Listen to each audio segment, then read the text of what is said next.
hopping a hand for Be careful. He's and Scott Higgins, both of them coked up out of their minds.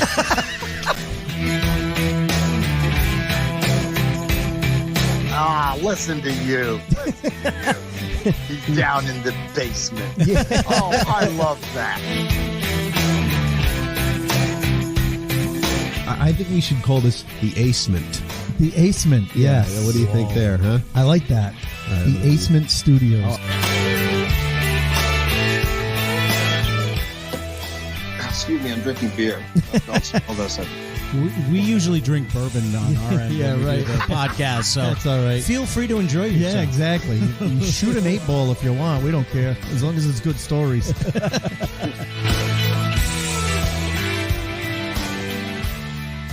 Welcome to the Acement, everybody. It's time to go behind the funny. This is Scott Higgins. And this is Ace Aceto. Welcome, one and all. We thank you for joining us. What are you, a circus Parker? Welcome, right. Welcome, one and all. Family, friends, guests, everyone. Oh, my God.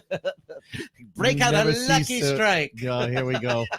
We're going right back to the Mulhern episode. Oh, yes. That was fun last week. I hope you guys enjoyed that episode. You downloaded it and got a chance to listen to that because they are so much fun to have. Oh, yeah, absolutely. On our show. The two of them together. That is a sitcom.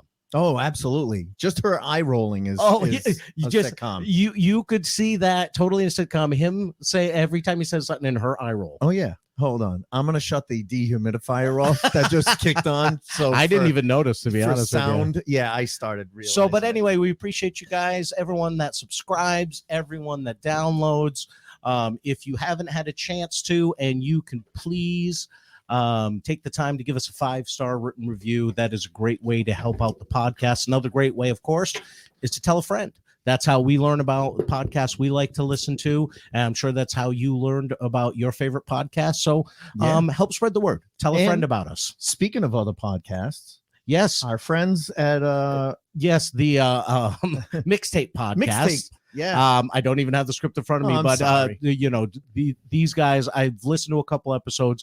It's a lot of fun. They call themselves just a couple of morons, and they have different guests in. And basically, they grew up with 80s and 90s music, movies, TV shows, and they like to take a little trip down memory lane, bringing back the stuff that they grew up on that they enjoy, but kind of put a modern day spin on it. Yeah. And like they say, sometimes that walk down memory lane gets a little twisted. Of course. The way that they view things, but man, it's a lot of fun. It's a lot of fun. And they bring up stuff that was like, oh crap, I remember that show. Right. They brought up in one episode a show that you and I talked about recently of someone, a dream guest we'd love to have on the show. Believe it or not. Oh, yeah. I would absolutely die if we could get him on. Yes. William Catt, who is, he's an established actor. He was in Carrie. Yeah. He was in a ton of things, but my brother and I, every Wednesday night, after the Amazing Spider-Man show, we would watch Greatest American Hero and do nothing but laugh our asses off. And William Culp. And played the FBI agent. That's right. Yeah. Love that show. It was such a funny show. But check out the Mixtape podcast. It's like hanging out with your buddies, reminiscing. Kind of like us. Just two buddies. Just hanging out. They reminisce and talk about 80s and 90s movies and music, and we talk about comedy. So there's two great podcasts for you to download and listen to every week. Behind the Funny, Mixtape podcast. Wow, that's awesome. You did that really well. No, thank you. And last week I kind of wrote something up about the guys, but I've had a chance to kind of dig in a little bit with them and everything. I got a couple of road trips coming up, so I'm gonna have to listen to check the guys out. They're a lot of fun. Well, we might even have to have them on sometime. That'd be awesome. Yeah. I'd love to have them on. Yeah, have them on. So another little plug we want to give to a friend of ours is our friend Tanya Signori. If you're from the Rhode Island area, Tanya is she does a web show called Tuesdays with Tanya. Yes. You can see it by going to either her page, Tanya Signori, or Keep Moving Ahead is her Facebook group page or business page. Keep Moving Ahead.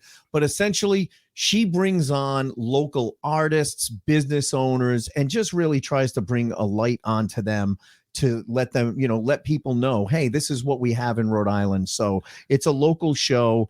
Again, it's called Tuesdays with Tanya. She promotes businesses and artists. She's an advocate, and she also does individual counseling. So it's kind of a little bit of everything wrapped up in it. And if you're watching, you can see we've got some little gifts here that she made. Little gift bags. So sweet of her. Yeah, so sweet of her to give us something. We appreciate that, Tanya. If you're watching, we appreciate her coming on. Yeah, and then and honestly, if you're looking for individual counseling, she did say best way to reach her is by phone, and that is 401-487-9949. And that is how you get in touch with her if you're looking for individual counseling. Yeah, met her through comedy. She's been a great supporter of huge supporter comedy and comedians and comedy shows, and she supports all artists, musicians. I've seen her talk to actors, artists themselves as far as physical artists like painters and stuff like that. So, great job, Tanya, and definitely check out her show on Tuesdays. All right, so keep talking, Scott. Because our guest is having some trouble getting on, so I have to send him the link through Facebook Messenger. I tried doing it to no problem. Well, we mentioned earlier that if you guys want to help us out, of course, the 5-star reviews, of course, mention a friend. Well, another great way is our Patreon page. Yes, we have a few episodes up there of we're going back through the library of stuff that is no longer available for download. The only place you can get it is on our Patreon page. So go there, patreon.com/behind the funny. I got Tony V's episode up there, which we did put up last week. I put Frank Santarelli's up there, which you can hear a little snippet of him in our opening theme there. And my very first episode ever with Mike Murray is up there, and more to come. Also links to merch, a lot of great stuff going up on there. So please check that out. It's $5 a month, less than a grande coffee at Starbucks. Less is that it than that croissant sandwich that you get at Dunkin' Donuts. You can help out a couple of starving artists. Well, we're not starving, but you can keep. Look at us. If you're watching this show, you know we're not starving. There's no starving going on here. I was talking to the listeners. Oh, okay. I was talking to the listeners. But definitely, if you guys, we appreciate the help. Obviously, there's costs involved with putting on a podcast, and that is a way to help us out. Our bourbon date this week, we've dated her for a couple of weeks now. Definitely have grown fond of her. Ammunition bourbon. I like this one. Yeah, straight bourbon whiskey, finished in Cabernet Sauvignon barrels. It's got a great taste to it. It's super smooth. Definitely give that one a taste to our bourbon friends out there. You will not go wrong. And coming up, Behind the Funny Live. Yes, let's talk about that while we're trying to get our guest on. So excited. I am too. Our buddy Bill Simus, who we had on a couple of months back, talking about the opening of his comedy club, the Comedy Park, in Cranston, Rhode Island, and he's had several great shows, and he's got some great shows coming up. Al Ducharme from F is for Family is going to be there for a weekend, and he's also getting inducted into the Rhode Island Comedy Hall of Fame. Then the weekend after that, Tom Cotter from America's Got Talent and his wife, Carrie Louise Cotter, is going to be there for the weekend. Who have all been guests on Behind the Funny. All of them have been guests. But coming up beginning of August, Saturday, is it August 5th or the 6th? I'm sorry. Saturday is whatever Saturday is. It's the first Saturday in August. I believe it's the either the 5th or the 6th. Go to thecomedypark.com, and it is Behind the Funny Live. You're going to see a mix of stand-up comedy and then a behind-the-scenes look at some very, very interesting stories, funny stories. We're going to have a guest on that night, and the three of us are going to do some stand-up, and then we're going to share some stories. It's going to be like multimedia. So we're each going to do 15 minutes of material, and then we are going to do a 45-minute kind of interview with our guest, who, if you've listened to the show before, he has been on before. He, she, I don't know what pronoun they go by on that one, but and who knows who's going to show up? Who knows who's going to show up? But we've never had this person on alone, so it's going to be really cool to have Brian Vincent on. Yes, it's going to be a lot of fun. We're gonna do some material, and then we're going to sit down and do a live podcast in front of the audience. And if you're in the audience, you're going to get to ask questions of all of us. You know? We want you guys to bring some questions and get involved. We want this to be interactive. And you're going to hear live the bad gig stories. You're going to hear, stories from the road. You're going to hear, Brian tell about how he started. I can't do it. You got to do it, Ace. When he started, when Sophie Tucker had legs. But it's going to be a lot of fun. So go to thecomedypark.com. Go click on the calendar, go to that first weekend in August, and you'll see our smiling faces there. Click on that and you can get your tickets. We want to fill that place up. Yeah, we really want to sell it out. Great time. It's going to be just a fun hang, just like this is. Imagine, like, for anyone who's wanted to just hang out and come to the Aceman Studios and do and observe or be part of the podcast. This is your chance to do it. We've been talking about it for 5 years. This is your chance to do it. Come to the Comedy Park. That night, the Comedy Park will be the Aceman. Exactly. Maybe we'll bring this poster. So it's going to be a lot of fun. So hopefully some of you guys can join us. And if you do and you heard about it on the podcast, let us know that's where you heard about it. That would be kind of cool, to hear from you guys, some of you people that tune in and listen every single week. Use people. All right, without further ado, it looks like our guest is in the green room. I don't know what's going on with his camera. It looks a little fuzzy. I was going to say, how much bourbon did I have already? I know.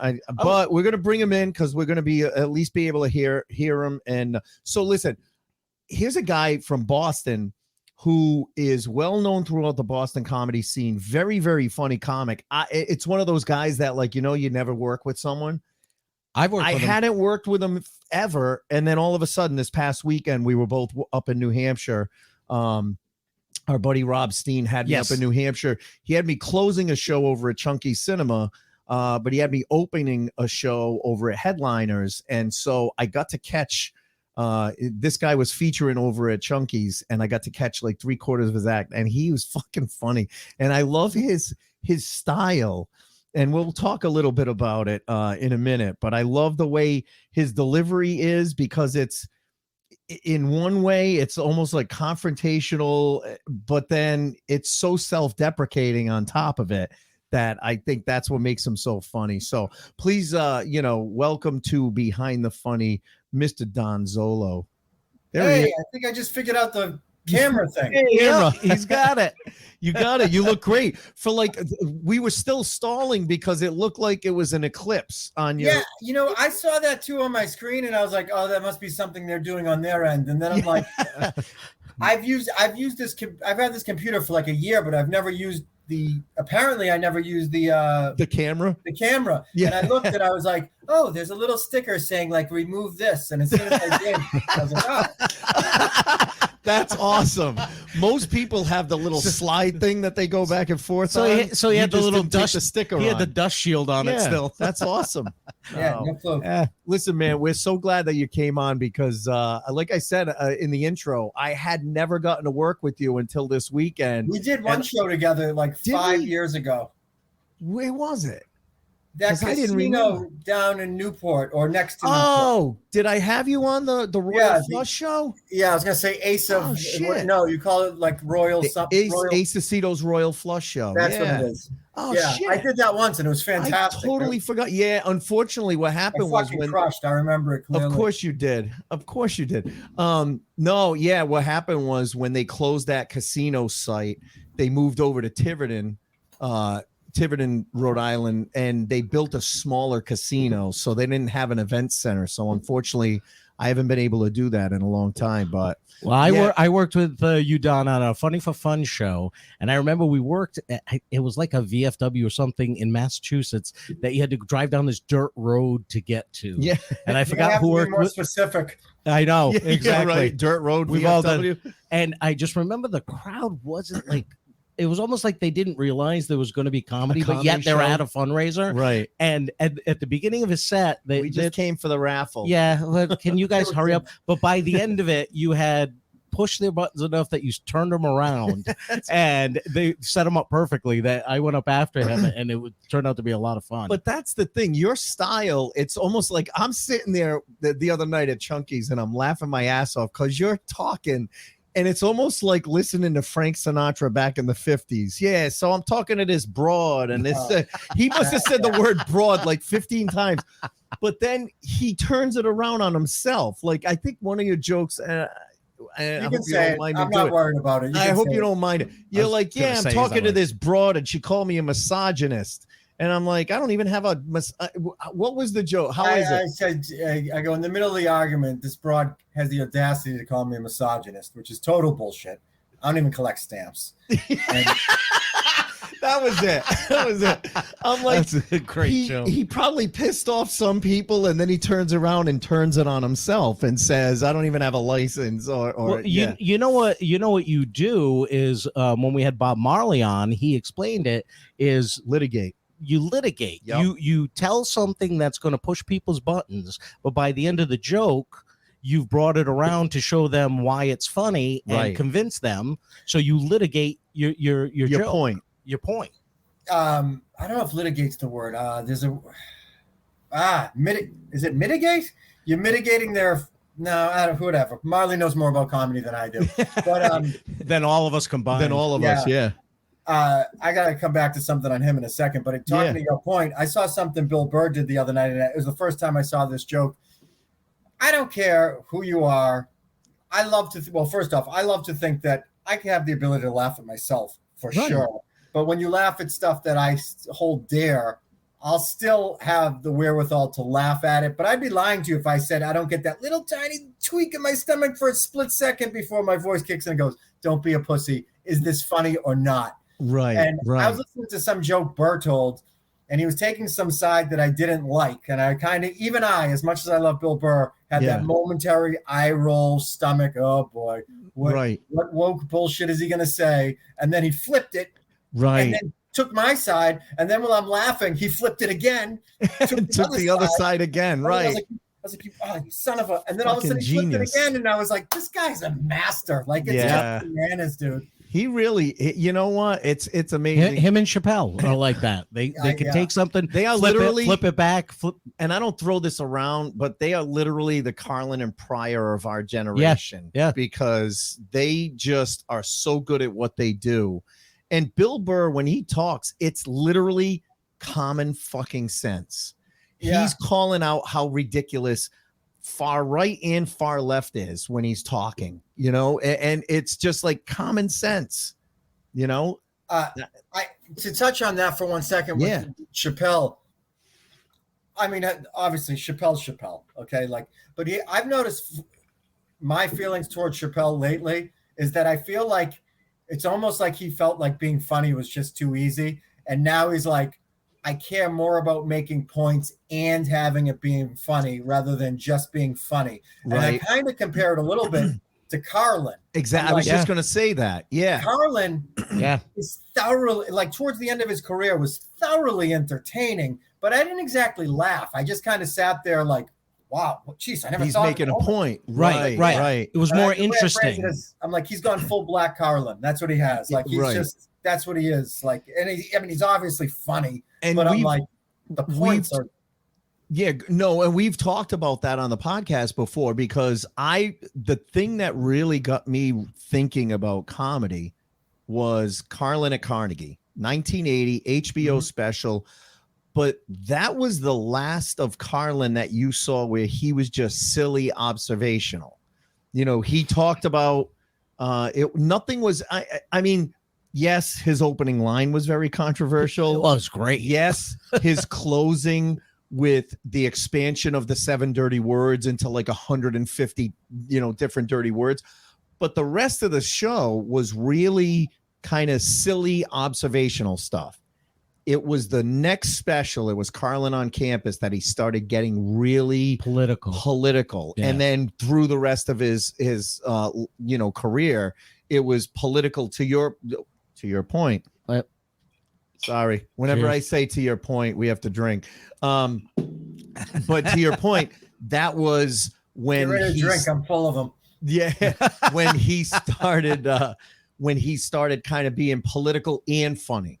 You know what I mean? Like he was making points though. Yeah, he was funny towards the end. There's no doubt about that. But I feel like he was funnier at certain points in his career. Oh, absolutely. It's just that the stuff Before that happened the the last preachy 15, stuff. 20 years was all like more about points that happened to be funny. I agree with you. I think he became or tried to be more prolific. You know, like because you see every time a subject comes up, like recently with the Roe v. Wade overturning, everybody was playing his clip of, you know, the whole that opening line at Carlin and Carnegie. Well, no, the whole thing he did about, you ever notice the people that are against abortion? Yeah, that was his opening line. But then he goes into a whole thing about, you know, abortion and not. Right. He goes, you know, if you're pre-born, you're fine. If you're preschool, you're fucked. And, you know, he did this whole thing on it, and it was very political and everything. Yeah. And that, you know, when voting comes around and everyone plays his clip about how, you know, if you don't vote, actually you can blame everybody else because they did vote. Right. You know, so his stuff still gets played all the time because he became that prolific spokesperson. Yeah. And I heard Burr say something about this. He said, I have so many righties write to me. I have so many lefties write to me, and they all say, see, Carlin's saying this, and he's taking my side. And it's like, they're both saying it. They're both saying it. Exactly. Yes. I know. It's so funny. So when let's get to you. When did you start doing comedy? So I have 2 start dates, but really one legit start date. I did it in 2007, 10 times, probably 5 minutes at a whack. So that's a total of 50 minutes on stage. I got no laughs. I'm talking 0 laughs. Not one time. Not one. And then I got sick. When I say sick, I wasn't like dying. Just I missed my Monday open mic for 1 or 2 weeks because I had the flu. Yeah. And by the time I was healthy enough, the 3rd week, I was like, I can't go back. Whatever little momentum I had. I lost my momentum. And I'm like, it hurts your feelings so bad. I'm like, I was on stage for 50 minutes over 10 different times, getting no laughs. So then a year went by, and then I started the next year. I was just like, dude, if you're going to do this, you got to do it now. Like, it's either you do it now or you don't do it. And I think it was August 18th, 2008. August 18th, also the date that Larry Bird retired. So it's a pretty rough day on Boston. Larry Bird retired. That's comedy. So that's a fucking. By the way, how is swearing on this? I mean, you could swear. Yeah, we're explicit. We're an explicit podcast. You're good. I started then, and I always tell this story. I went to the Green Dragon, and I was like, oh God, I'm like, I don't want to bomb. This is going to be brutal. And there was 3 hot chicks sitting kind of in what I would call the front row. There's not really formal row seating, but I was like, oh, these 3 hot chicks. I don't want to bomb in front of these 3 hot chicks. And I went up and I did 5 minutes, and pretty much everybody in the place laughed at everything I said. Everything. And then I sat down at the bar, and the bartender came over and he put a drink in front of me, and he's like, those 3 young ladies down there wanted me to give you this. And I picked up the drink, and I was like, I will do this for the rest of my life. That's all it takes. Exactly. That's all it takes. We had my best friend on a couple of years ago, and he started talking about why I got into it. And he goes, oh, it was totally for the girls. It was totally, once you make a girl laugh or a woman laugh, you're hooked. That's the ultimate goal. I don't care how much I get paid. If I can make beautiful women laugh, I'm happy. Well, we didn't have anything else when we were younger. We weren't the star quarterback. We weren't anything else. So we had to make people laugh. Yeah, right. I always think about this. I wanted to do it ever since I was like in junior high, and I lived in fear of it for about 20 years. But I also felt like, stand-up comedy, that's for the special people, the anointed people. Like, you've got to be this special, amazing. The light's going to shine on you. And then I'm like, no, you just have to have enough balls to get up there and be willing to fail and have some level of, talent and skill at it. Right. And keep doing it. That's the thing. But, and I don't think how much talent or skill you have till you get up there and try it. 100%. And the other thing you got to have the 100%. 100%. That's his tagline. We have to drink whenever someone says 100%. We didn't even also, plant that. it's a world of difference between being funny off stage and being funny on stage. It's like, right. I think I broke it down recently for somebody, like, I don't know if somebody else has said this, but I was patting myself on the back like, wow, I just summarized the difference between funny humans and just funny people on stage, people that are funny on stage. And I was like, being funny off stage, all you have to do is come up with a punchline. Right. That's it. Like, I mean, when I was in school, it was so easy to make people laugh because you'd always be in class and the teacher would be talking. There's just constantly opportunities for punchlines. But when you're on stage, it's like, it's all about the setup. Right. You know what I mean? Like it's the ability, because how many times you have this idea and it's amazing and you have, oh my God, and here's the punchline and it's going to be incredible. And it's going to be awesome. But you got to be able to get there effortlessly, or at least make it look effortlessly, and then boom, surprise them, with this joke out of nowhere. Right. It's so funny you say that, because I had this conversation with someone yesterday. I said, because the guy goes, oh, I should try it because I make all my friends laugh. I go, yeah, but the difference is when you're with your friends, you don't have to set anything up. That's it. Like, you don't have to. You just say the line and they all laugh. Like, I go, we get on stage in front of strangers. We have to do the setting up before we get to the punchline. It's the setting up, and it's also just the knowledge of Scott. Like, I don't know you super well, but like, I don't know. Like, we all know that Scott gets pissed off when somebody leaves the milk out, and it's like somebody comes over your house, they open up the fridge and they put the milk on the counter and they walk away as like a fuck you. That's funny because they know how much it bothers you. My point is, they know you, you know them. That's the key. Right. When I boiled it down for people who were like, oh, my friends say I'm the funniest one in the group, I should try comedy. I never discourage anyone, but I try and let them know. The reason why it's my fault. There's a million fucking comics.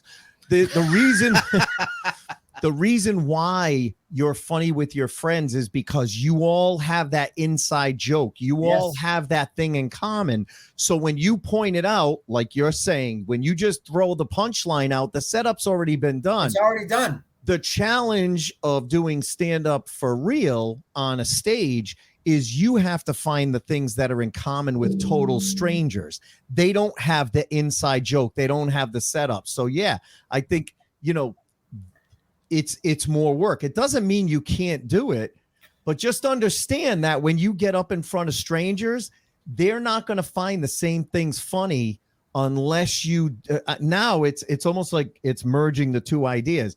They're not going to find it funny unless you bring them up to speed with your friends with a great setup. Yes. And it's such, you walk that tightrope of, you can't take too long to set it up. Oh, you can't, you got to keep their interest while you're doing it. There's so many nuances with it. If I go 30 seconds without a laugh, I'm like, oh my God, this is humming. And I'm like, it's 30 seconds. Like, there's going to be times every now and then where there's going to be some sort of a setup, but I'm like, no, it's just going to keep coming. Well, the worst is when you don't get a laugh where you normally always get a laugh. That's when it gets in your head and you're like, why didn't they laugh at that? What the fuck? Now I got to go another 10 seconds. Let me flip it for you. Do you ever have this one happen? I love it when this happens. When you're telling, let's say you have a bit and everything keeps building and building to the, the giant punchline, and you get to like one of the supporting punchlines. This will get a laugh, and it gets an overwhelming laugh. Yes. And then you're like, oh my God, if you motherfuckers are laughing at that, wait till you hear what's going to get said in 12 seconds. Yep. But what happens if then in 12 seconds you don't get the laugh? That's never happened to me. Well, it happens to me all the time, and I've thought about switching this joke. It's on my ending. It's on the Family Guy thing. I get such a huge laugh when I do Stewie. By the time I get to Herbert, because I end the joke on Herbert, it doesn't get as big a laugh. And I've tried to switch them. Depends on the crowd. It doesn't. Yeah. Depends on sometimes the crowd. It works and sometimes it doesn't. And I've done that before with a joke where I've changed it because I noticed this line got a better laugh than what I was trying to end with. And then when I flipped it, it just worked better. You never know. Sometimes it does. Sometimes it little does. Nuances. That's what we worked on. Yeah. Now, Don, that very first time you ever tried stand up, that first time you walked up on stage was where? Sally O'Brien's. And what made you try it that very first time? Was it friends encouraging you? Was it you saying, I always wanted to do this? Oh, I've always wanted to do it, but it certainly wasn't my friends encouraging me. I have the least encouraging friends in the world. As a matter of fact, that was one I kept my mouth shut about doing it for like, I don't know. Let me see. Not counting the first year with those 10 failures, I kept my mouth shut during that. Then the next year, and 4 months into my second go around is when I told any human beings that I was doing it. Really? Yeah. Really. But so 2004, I met Tom Dustin. And I have this friend, Eric, hilarious dude.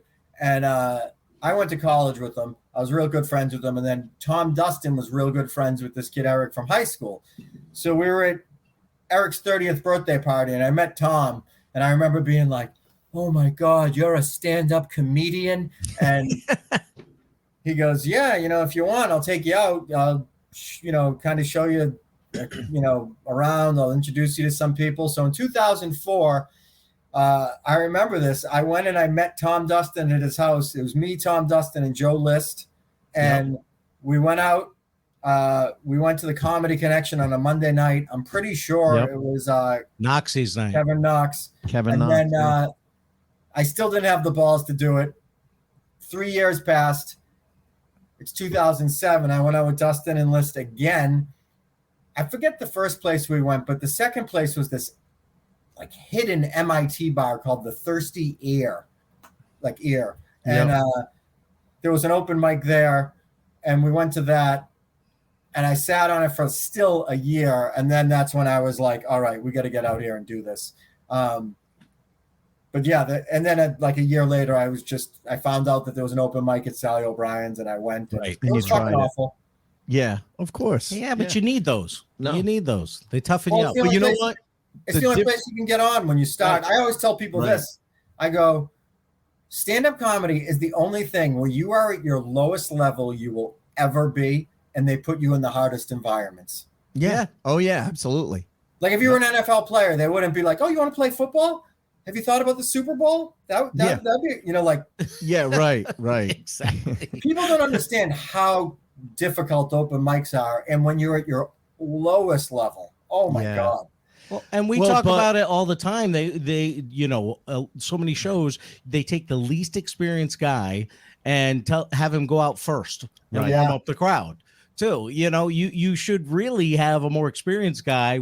That's why in Boston, that's why that Boston headliner host thing started. Right. But you get outside of New England area and you don't see that. Yeah. Right. No. I remember hearing Eddie Brill say that. Like I took the Eddie Brill workshop. For those that are listening that don't know Eddie, Eddie's a stand-up comedian. He used to book the Letterman show, and we actually had Eddie on a couple of months ago. Okay, we had him on the show. He did some workshops, and I remember he said that he goes, being the host is like the hardest thing. Yeah, and he's like they tend to put the person with the lowest skill level there, and it's kind of true. Right. Well, it's because when you look at the budgeting of a show, you're going to pay the person that does the least amount of time the least, and then the feature, so, and let's face it, I mean, we've talked to enough comics that have brought up, I mean, pay on comedy has not gone up in 30 something years, 40 years. If anything, it's gone down. Well, who did we talk to? We talked to Kevin Flynn, who a couple of weeks ago, who's like, this started the Nantucket Comedy Festival. And, Kevin even said it. He said, oh my God, he goes, $25 to host. He goes, that was like when I started, it was like $150 to host and $300 to feature and $500 to headline. Back in the 80s, that's what they were making. That's what they were making. Yeah. Now, some of it was converted to Coke. So that was a little different, but I don't know what the exchange. I don't know rate. what the exchange rate was. I don't know where Peruvian you exchange put the rate Coke on your tax return. Yeah, well, you got to put it. Why you put $50,000 for snacks. Yeah, no, I don't think they claim that. That was the thing, No, but that, and that's what he was saying is you could, as a feature, make a living in comedy in the 80s. Yeah. I remember listening to Kevin Knox tell me this story back. Like, I only really did comedy for like maybe one solid year while Kevin Knox was out and doing comedy. Yeah. I think he died about 2 years into me doing comedy. Okay. But I only really saw him for like maybe a year. But one of the conversations I had with him is he told me, he goes, when I first started comedy, he's like, I've been doing it. I don't know how long. It was not long at all. Like no more than 6 months. And it might not even have been that long. And he goes, I get this phone call. This guy says, you're Kevin Knox. He goes, I heard you're really funny. He's like, I'm booking a ton of shows. And I was wondering if you were looking for some work. And he's like, okay. And he goes, I forget the number, but it was something in the neighborhood of 70 shows. It might have been 60. It was between 60 and 70 shows. He's like, pull out your book. He gave him 65 dates. And he's like, yeah. Oh my God, this is enough money for me to live on. And he's like, I just quit my job. Like, and he's like, that's crazy. But you know what it is? It's because they're, you know, and we've talked to guys that would like Tony V and those guys that used to do, you know, 7-8 shows a night. They'd open this show, they'd run and they'd feature this one, then they'd close this one, then they'd wait for the second show, open that one, come back, feature this one. And you know, well, there weren't a lot of comics. Now, how many fucking comics are there out there? Well, Lenny Clark tells a famous story in When Stand Up Stood Out, the documentary, about one Friday night he did 9 shows. Right. And he explained how he opened this one, featured this one, closed this one, stayed there open, blah blah blah. And he explained how he did the 9 shows, and at the end of the night he made $3,500 in the 80s. One fucking night. Yeah, and that was in the 80s. Right. Think about $3,500 1980s dollars. Yeah, that's probably like making 10 grand in one night now. Well, I think it's even more than that. Or more. Yeah, you're right. Like a house probably cost about $100 grand in like 85. Yeah. So that's 1/33 of a house. So what would 1/33 of a house be multiply now? it by 3? Yeah, right. So it's like 30 grand or 33. Yeah, 3,500 in one night is going to be almost $11,000. Wow. Yeah, that's crazy. Nick's alone. I mean, they were doing 5 shows. I think it was on a Saturday night. Yeah, because they had an upstairs and a downstairs club running too 2 or at the 3 of them time. out of each one. And then there's I love this story. This is maybe my favorite Don Gavin story of all time. If you're doing multiple shows in a night, sometimes you're like, oh yeah, did I tell this joke? Stephen Wright did that before too. Someone told a story about that. Yeah. He's like, did I tell this joke an hour and 40 minutes ago, or did I tell it 8 minutes ago? And it's like, you don't know. And then you start throwing booze into the equation. Right. Right. There's a great story with Gav where, you know, that guy's not shy to have a few cocktails. A little white and he's on stage and he starts telling this joke, and somebody in the audience stands up and they're like, it's the 3rd time you've told that fucking joke. Like, they were really angry. And without missing a beat, he just looks over and he goes, the record's 6. Only Gavin kept telling the joke. That's what I love, is that he kept telling the joke. Right. The record's 6. He is. And this is one of those things where we were talking earlier. You go through your whole, your career, and you work with certain people all the time. And then some people you literally never work with, or you work with them once. I've worked with Sweeney twice and Gavin once. And Gavin, I got to host one of the Comedy Connection shows, like a open mic or showcase show. And Gavin, Ken Rogerson, and Sweeney were all on that show. And I'll never forget Gavin turned into I think Gavin was hosting, and he turns to Rogerson and he goes, what do you want me to say about you? And he goes, tell him this next guy is brand new. It's his first time on stage, and he's trying this out. And he goes up and fucking destroys for like 10 minutes. I love, but we were in on the joke, but the audience had no idea, obviously, and it was just so funny. I love working with those guys, though. Yeah, Gavin is like, the way I describe him is he's just a master joke teller. Like, absolutely. Timing, punchlines, efficiency, like everything about him. is just he should be on a Carlin Pryor level. Absolutely. I was only in comedy for about a year, and I was doing the show at Doherty's at the Vault. That, by the way, my favorite room I think I've ever done. I love the Vault. I love the Vault. So unique.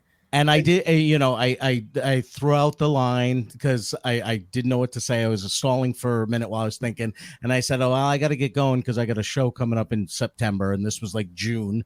And Gavin comes up right after me and he goes, yeah, I only got a minute or two because I'm on that same show in September with that last guy and he's my ride. Right. And I'm like, holy shit. I always say the way I describe Don Gavin's jokes is I call them Friday the 13th jokes. Like, you know, when you think Jason is dead, there's so many times when he tells the joke, and I'm like, well, that's the joke. That was a good joke. Right. And then he says something like, oh, the joke ain't over. Tag. And then, tag. Oh, that's the joke, right? Yeah. And then it's like, boom. And it's like, enough. Like, what is this? Like, you think the joke's over, and there's 4 more jokes after it. And he gets away with saying shit that like none of us would ever get to say. I mean, that joke that he does where he's like, yeah, I went to Puerto Rico last week. The thing about Puerto Rico? Fucking a lot of Puerto Ricans down there. I don't know where they get. I've watched them walk out on stage and open with it. And open with it. And people love it. I've seen him do this, and I'm sure, believe me, I know that he's done this with tons of other people. But I loved it because he did it to me. And then 1, and then 2, the other comics coming up to me and seeing if it was legit. But like, I watched him go on stage this one time after me. And he goes, give it up for Don. He's like, funny guy. Oh, my God. And he's getting set up and he's putting his drink over here and he's adjusting the microphone. He goes, I mean, you wouldn't know it from anything that he did tonight. But, I mean, when you get to know him. Yes, I know. I've seen him do that. Yeah. And it's like, that's what I loved was like, you don't even know that he started. Yes. Right. Exactly.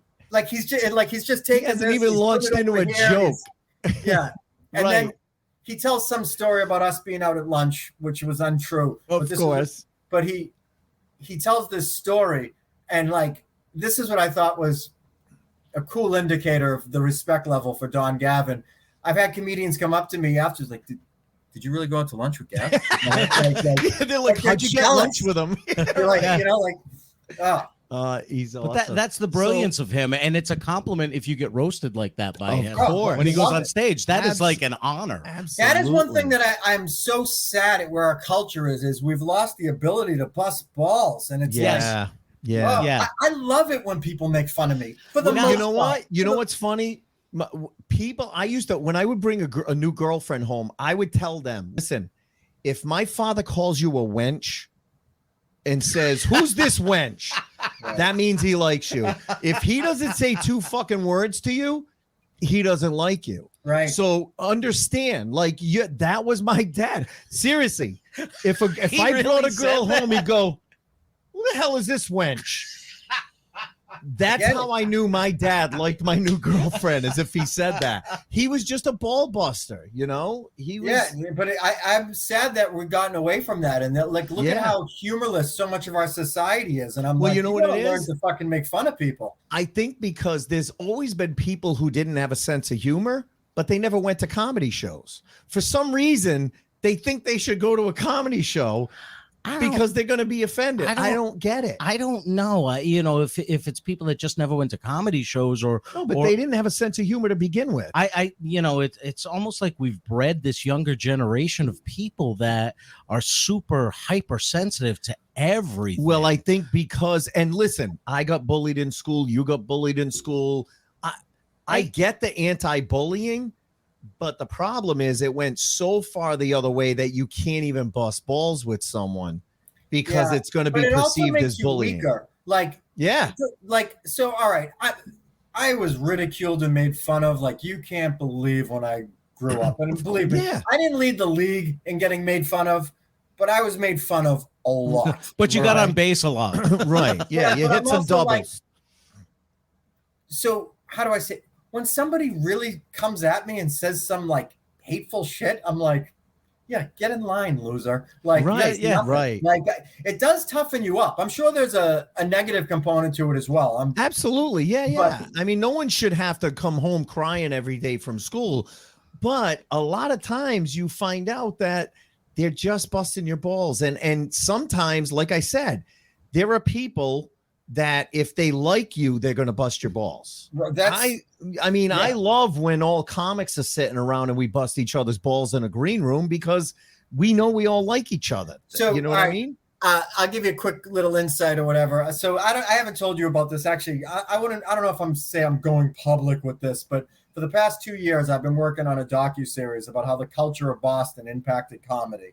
Yeah. And I shot Gavin, Tom Cotter, and Kevin Flynn down in Nantucket. Yep. And I just always loved this line.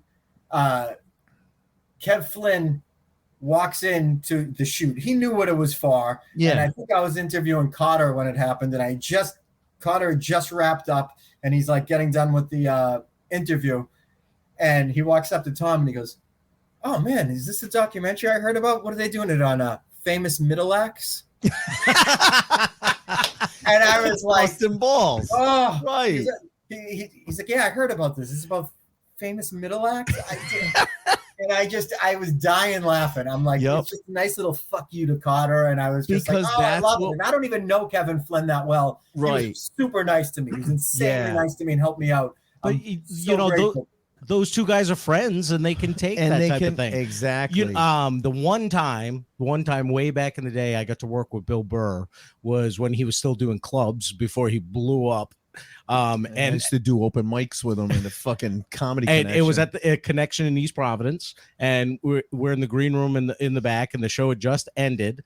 And the host comes in and says to Bill, "Hey, Bill, do you mind if I sell my CD? Now that the show's done?" And Burr looks at him and goes, "A CD? You have a CD? Would you record your act twice?" And I busted out laughing. And this guy just looked at him like with a horrified look on his face. Balls, like he just got crushed by this guy. And Burr goes, "I don't give a shit what you sell." Yeah. And I was dying laughing. I know. So let me ask you this, because we always ask our guests about like high points in their career. So like you've talked about working with Gavin, working with, doing the docuseries. What are some of the wow moments in your career that you've had where you're like, "Oh my God, I can't believe I'm working with this person," or "I can't believe I'm working this room. I've always dreamt of this"? I mean, besides Chunky's last week with me, I guess. I haven't even done that yet, and that's on my bucket list. I don't know. Like, there's certain things like this. I remember I had this week one time where it was like, I just like was shaking my head, like, what am I doing right?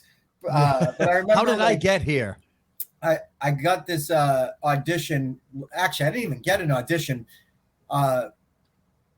Somebody reached out to me and they said, "Oh, they're looking for this. They're looking for a comedian that knows about sports to go walk around Boston and bust people's balls with Julian Edelman." He's like, "I think you'd be perfect for it. Why don't you apply or audition?" And I looked, and it was closing in like an hour. So I sent them a video of me doing stand-up talking about Tom Brady. And they saw the video, and they're like, "We love it. We were this close to making our decision. Please just come down real quick. We want to talk to you." Wow. I walked in. I did well.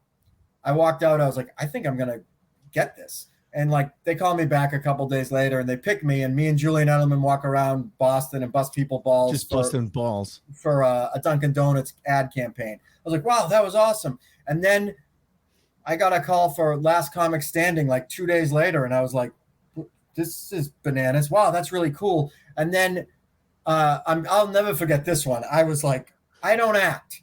I always say the extent of my acting is, I'm like, I could bring you your buffalo wings in a commercial. Like, yeah. And would you like blue cheese or ranch with that, sir?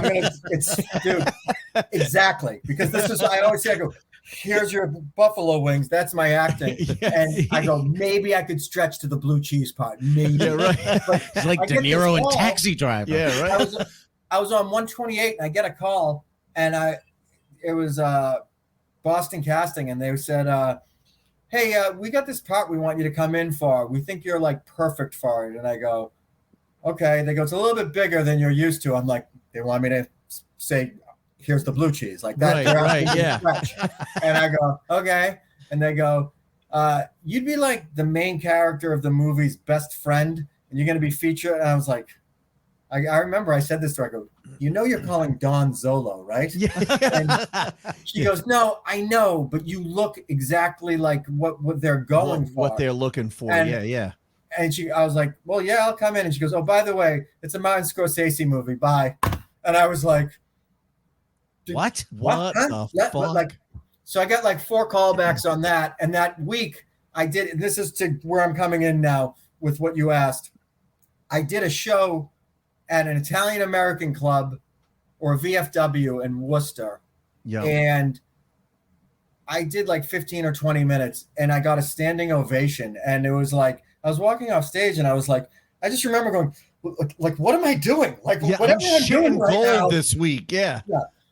So that was a nice, like, I just remember that week. I was like, wow. So what Let's movie? not brush over the Martin Scorsese What thing. movie was it? Because you said you had callbacks. Was that Bleed for Me movie? Bleed oh, for yeah, movie? yeah. Bleed for This. Yeah. The Vinny Paz movie. Yeah, I was going to be Vinny Paz's best friend.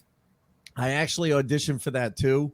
But I auditioned for Vinny Paz's like brother-in-law, like the sister's boyfriend. Yep. And they had it written as like this, 6 foot tall, meaty, meathead Italian guy. Oh, you could pull that off. Oh yeah. Well, the line was your brother could. No, my brother could. No, the line was all I had to do was look over at Vinny Paz's sister and go, "The fuck you talking about?" And I did it just like that. And Angela from Boston Casting's like, this isn't you, but you're Rhode Island. This is a Rhode Island movie. Come with me. She pulls me in another room. There's all casting agents. She goes, this is Ace Aceto. He's from Rhode Island. We got to get him in this fucking movie. He's not right for this part. And then when I watched the movie and I saw the guy that they picked, I'm like, yeah, I get why I wasn't picked. I'm 5'6".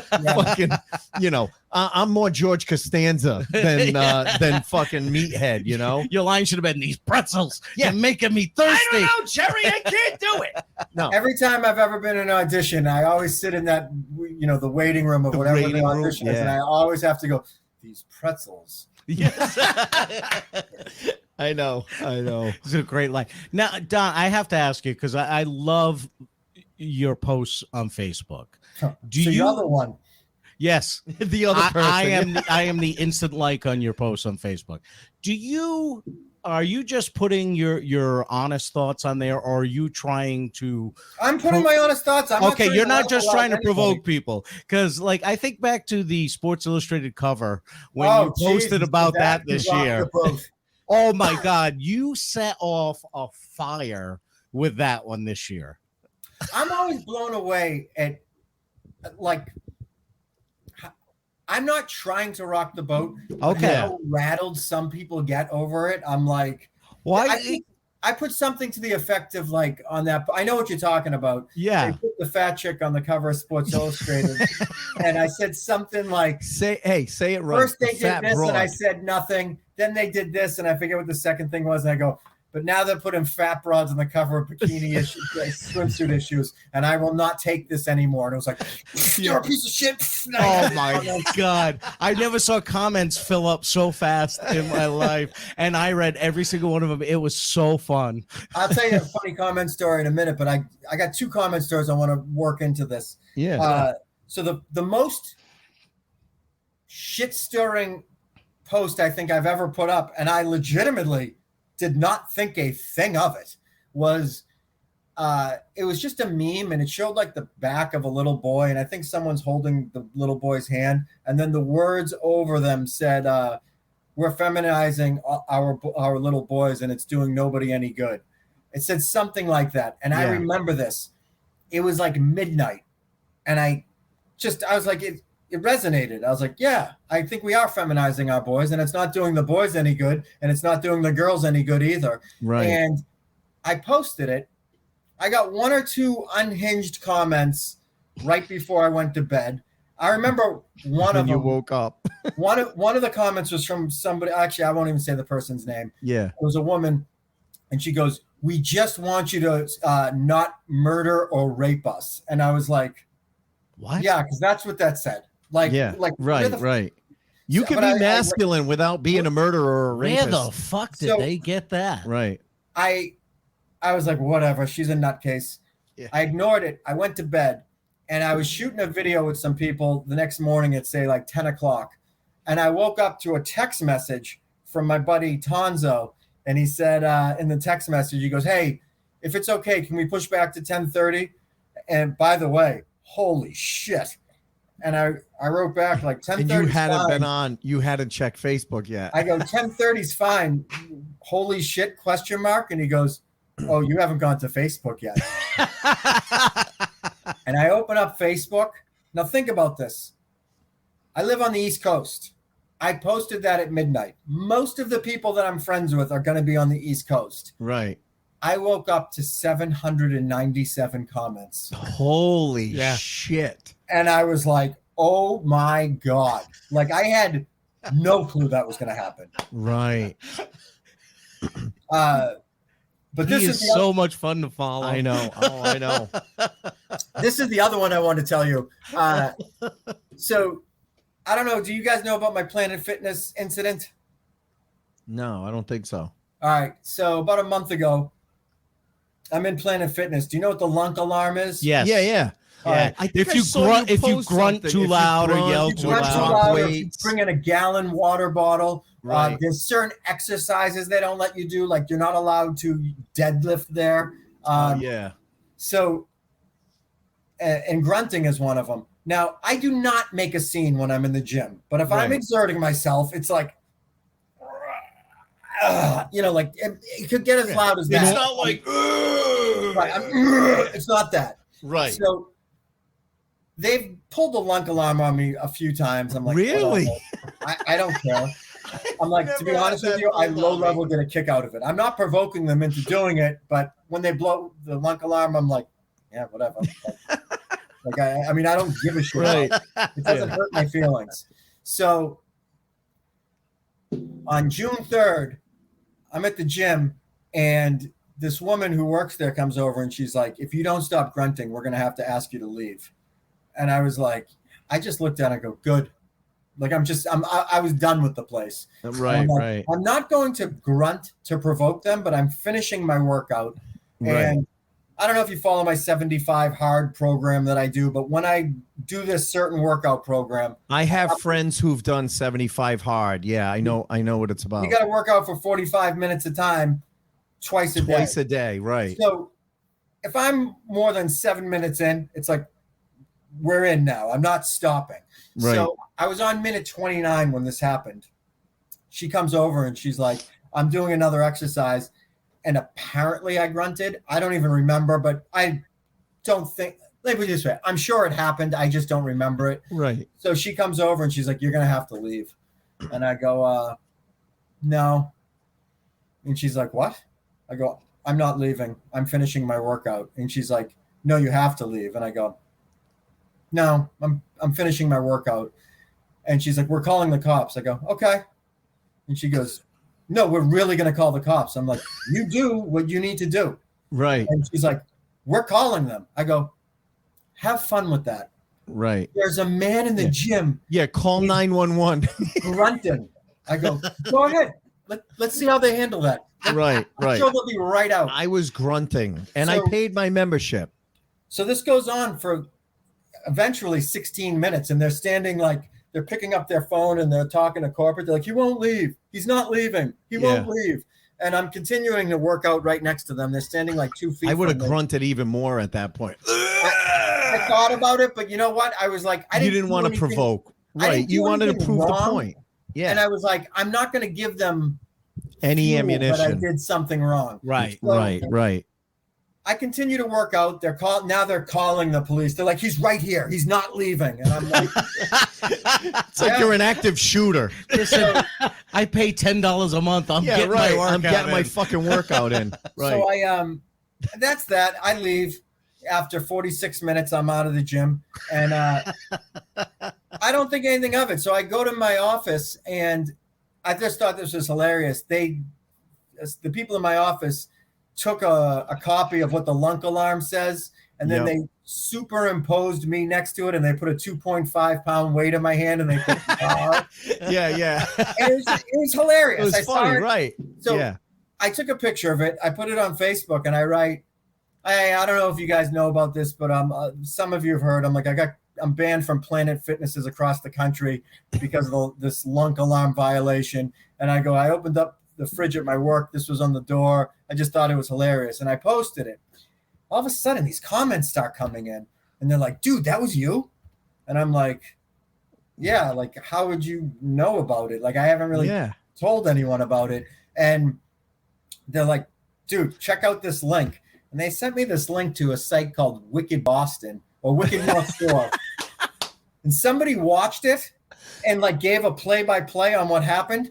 Yep. It had like 700 and some odd comments on it. And then that's awesome. 200 and something shares. And then I went over to my parents' house the other night, and I saw my neighbors. I hadn't talked to them in a while. They go, "Hey, you know, what's up? You got anything interesting?" This is like 2 weeks ago. I go, they always get a kick out of my bullshit. I go, "I got kicked out of Planet Fitness the other day." And they go, "That was you?" Oh, that's awesome. You're infamous. Yeah, they're like, the one in Saugus? I go, "Yeah." They're like, "Oh, yeah, I heard about that." And I was like, "No fucking what?" Like, oh, dude, you need to put that in your resume and your fucking intro at this point. Yeah. I haven't talked about it on stage yet. I gotta talk about it on stage. You definitely absolutely should. Because that's everybody hilarious. knows Planet Fitness. Everyone knows the lunk alarm. So besides Planet Fitness, we always thank you, because that's the perfect segue. Yeah, it's a perfect segue. We always wrap up the show by asking our guest about a funny bad gig story, and that's the gig that, like, the night it happened, not so funny. It wasn't funny, made you question whether or not you wanted to do comedy. But the further along you get, you know, like 3-4 weeks later, you're in the green room with a bunch of other comics, and they're all trading war stories about, like, "Oh my God, I did this fucking pool party last week," or "I did this." And then you're like, "Oh, you think that's bad?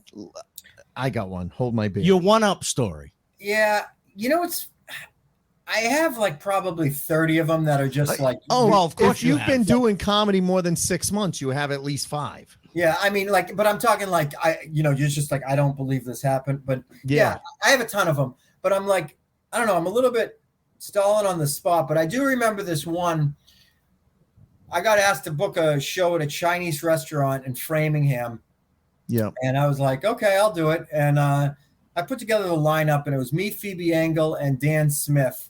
Yeah. And, yeah. We just had Dan Smith on a couple of weeks. He's great. No. He's awesome. Awesome guy. He's very polished, but he's also funny in the moment. Yeah. So it was me, Phoebe, and Dan Smith at this Chinese food restaurant. And I would say the crowd was made up of 60 Indian people, like, you know, Southeast Asian Indian, like real Indian. I don't say dots not feathers anymore because that's a right. Yeah, I was thinking it, but I wasn't going to say it. Tech support, not casinos. Yeah, But it was made up of like 60 Indian people that were like 60 years old and up, and then like 4 people that were in their 20s. And that was the whole audience. And let's agree, I'm not going to resonate with 50-something-year-old Indian people. Right. Not. Yeah. So, you're not going to get hired for the IT professionals seminar. You're right. Yeah, but they're all retired IT professionals. Right, he said they're older. So the microphone is awful, like beyond compare awful. The stage was just way too high to the point where it was like, we decided it was better to get off the stage. To talk to the audience. Yeah. So you go down to, but now the stage is empty, and I know it happened while I was there, while I was performing, but I think it happened when Phoebe was performing as well. There's one of the Indian like couples brought their children, like young children, like not 12, like 5 and 6. Yeah. And they started running around on the stage, like taking their clothes off while I was performing. And I was like, this is just banana. And then it happened with Phoebe as well. And I mean, it was a train wreck. And afterwards, I'm talking to this chick. Like I said, there's probably about 4 people that are like in their 20s. Right. And she did legit mean this as a compliment, but she goes, she said, this is what she said to me when she came up. She goes, first off, she's like, I thought it was great. She's like, I loved it. She's like, she's acknowledging how brutal it was for everybody else. Right. She goes, but while you were up there, all I could think about is he's so fucking brave. Oh my God. Like, and I was like, I thought about that. Like, she's like, just watching him endure this shit, the pain and the shit storm that you had to endure. Like, right. You're so brave. That's awesome. Yeah. I don't want to be known as brave. No, I don't want to be known as brave. This one is funny. This is right after a show. Not that the show was bad. To tell you the truth, I can remember walking off of stage at Laugh Boston after I did this set, and I was like, that's a 6. On a scale of 1 to 10, what I just did was a 6. A 6, yeah. It wasn't awful.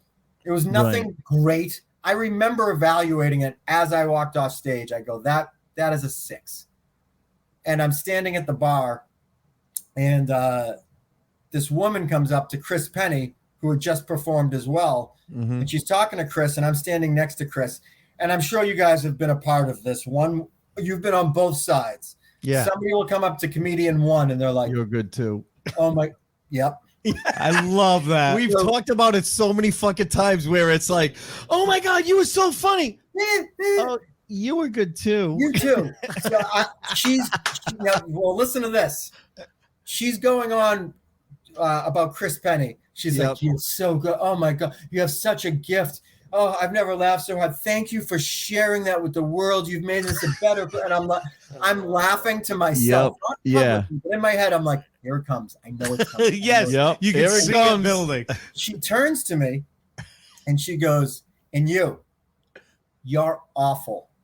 Oh my God. She actually said it? Everything about you is terrible. Your hair, your pants, your jokes are awful. And she walked away. Oh my God. Wow. Holy shit. And the move was that I'm like, I just bit my tongue because I'm like, she wants me to call her a cunt. And I'm like, I'm not going to do right. it. And you're not going to, you're not going to. So I took a deep breath and I just turned my head. I go, mm-hmm. And she walked away. And Penny goes like this. He goes, who's that? And I'm like, I don't know. And he goes, that was real?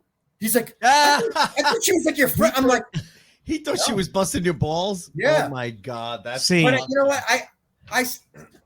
It didn't hurt my feelings one bit. No, it shouldn't. Like, that's somebody that so clearly is like angry, has an agenda. Yeah. And by the way, the show wasn't terrible. Like I know when I've done poorly. Right. Of course. Right. That was like you had a good set. Right. Yeah. Now that's a situation. If that was the two of us and she was pouring the praise over me and turned around and said that to Ace, when she walked away, Ace would look at me and go, where do you think you lost them? Yeah. He would totally bust my balls. That was a Rich Walker. The Rich Walker line. I crushed one night at a fundraiser, and the guy wouldn't headline me. He featured me, and the headliner that night was this guy from Long Island. Fucking hilarious. And I fucking destroyed this room. And he comes up to me. He goes, "Hey, awesome set, but where do you think you lost them?" And I fucking love one of my favorite lines. He's just so funny.